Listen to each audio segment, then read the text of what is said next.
संविधान निर्माता एवं शोषितों वंचितों के मसीहा परम पूज्य बाबा साहब डॉक्टर अंबेडकर ने शिक्षा के महत्व को बताते हुए लिखा कि शिक्षा ही मुक्ति का रास्ता है।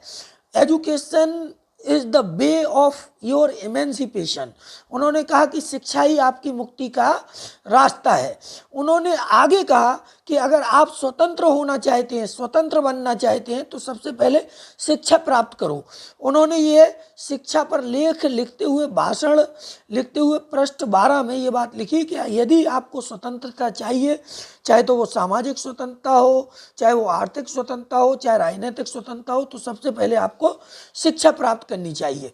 डॉक्टर अंबेडकर का मानना था कि शिक्षा केवल ज्ञान का साधन नहीं है, शिक्षा मानव गरिमा और सामाजिक समानता का माध्यम है। वो कहते थे कि शिक्षा से केवल ज्ञान प्राप्त नहीं होता है, उससे मानव की गरिमा और सामाजिक समानता के माध्यम के द्वार खुलते हैं।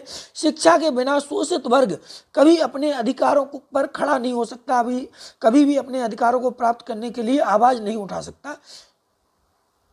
ये बात बाबा साहब डॉक्टर अंबेडकर कहते थे।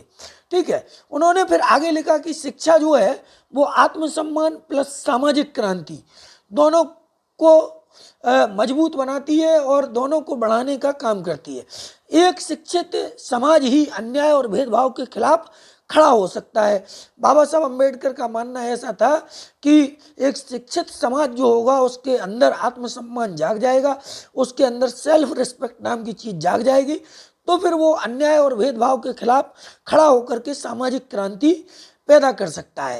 ये इन्होंने बाबा साहब अंबेडकर ने राइटिंग एंड स्पीसीज अंबेडकर वाङ्मय के खंड 2 में ये बात लिखी।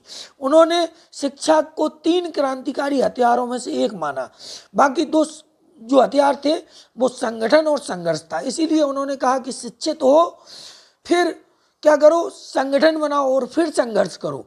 ठीक है, तो जो 3 हथियार बाबा साहब डॉक्टर अंबेडकर ने जो मूल 3 हथियार हमें दिए वो शिक्षा, संगठन और संघर्ष। संघर्ष किसके माध्यम से? वोट के माध्यम से।